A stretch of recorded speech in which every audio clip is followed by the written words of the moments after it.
प्राचीन काल से लेकर आज तक हमारे देश को भारत, भारतवर्ष, जम्बूद्वीप, भारतखंड, आर्यवर्त, हिमवर्त, हिंदुस्तान, हिंद, अल हिंद, इंडिया जैसे कई दूसरे नामों से संबोधित किया जाता है। लेकिन क्या आपने कभी सोचा है यह सारे नाम हमारे देश को कैसे प्राप्त हुए? सबसे पहले जानते हैं कि हमारे देश को भारत क्यों कहा जाता है और भारत शब्द का अर्थ क्या है। भारत शब्द दो शब्दों से मिलकर बना है, भा और रथ। भा अर्थात ज्ञान रूपी प्रकाश और रथ अर्थात लगा हुआ। अंततः भारत का अर्थ हुआ वह भूमि जिसके निवासी ज्ञान की खोज में लगे हुए हैं, वह भारत है। अब जानते हैं कैसे हुई भारत, हिंदुस्तान और इंडिया शब्द की उत्पत्ति। ऐतिहासिक ग्रंथों के अनुसार चक्रवर्ती सम्राट भरत के नाम से ही हमारे देश का नाम भारत और भारतवर्ष पड़ा। भरत प्राचीन भारत के एक चक्रवर्ती सम्राट थे जो कि राजा दुष्यंत और रानी शकुंतला के पुत्र थे। भरत के नाम पर ही देश का नाम भारत पड़ा। राजा भरत एक चंद्रवंशीय क्षत्रिय राजा थे।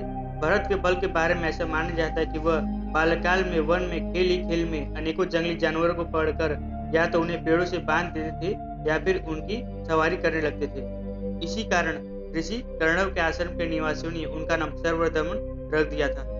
ऋषि कर्णव ने ही भारत को यह आशीर्वाद दिया था कि भारत आगे चलकर चक्रवर्ती सम्राट बनेंगे और उनके नाम पर इस भूखंड का नाम भारत प्रसिद्ध होगा।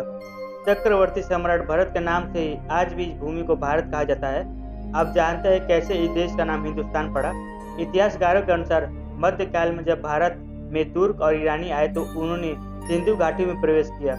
वे स का उच्चारण ह किया करते थे और इस तरह सिंधी को उन्होंने हिंदू के रूप में पुकारा और आगे इस राष्ट्र का नाम हिंदुस्तान हो गया। यहाँ तर्क यही था कि भारत में रहने वाले रहवासियों को उन्होंने हिंदू कहा और इस स्थान को हिंदुस्तान कहा। उस कालखंड में स के ह उच्चारित किए जाने से हमारे देश का नाम हिंदुस्तान पड़ा। लेकिन अब यह जानना जरूरी है कि क्यों भारत को इंडिया कहा जाता है। दरअसल इस नामकरण के पीछे भी सिंधु नदी का ही योगदान है। सिंधु नदी का दूसरा नाम इंडस भी था, जबकि सिंधु सभ्यता के चलते भारत की सिंधु घाटी की सभ्यता को एक और पुरानी सभ्यता यूनान, जो आज ग्रीक है, वो लोग इंडो या इंडस घाटी की सभ्यता कहा करते थे। ऐसे में इंडस शब्द लैटिन भाषा में पहुंचा तो यह इंडिया हो गया। आपको बता दें कि लैटिन बड़ी पुरानी भाषा रही है जो रोमन साम्राज्य की आधिकारिक भाषा भी थी। तो इस प्रकार भारत को इंडिया कहा जाने लगा और यहाँ के निवासियों को इंडियन। देश के आज़ादी के बाद संविधान सभा में भारत के नामकरण को लेकर बहस का लंबा दौर चला। कुछ सदस्य भारत को भारत नाम रखने के प्रस्ताव पर अड़े थे तो वही कुछ सदस्य भारत का भारतवर्ष नाम रखने के प्रस्ताव रख रहे थे, जबकि कुछ सदस्य हिंदुस्तान नाम रखने पर विचार कर रहे थे। काफी बातचीत के पश्चात यह निर्धारित हुआ कि इंडिया नाम एक अंतर्राष्ट्रीय नाम है जिसे दुनिया भर में जाना जाता है और यह नाम भारत की विभिन्न भाषाओं और संस्कृतियों को भी दर्शाता है। इसीलिए इंडिया भारत का नाम हो गया जो विश्व में जाना गया।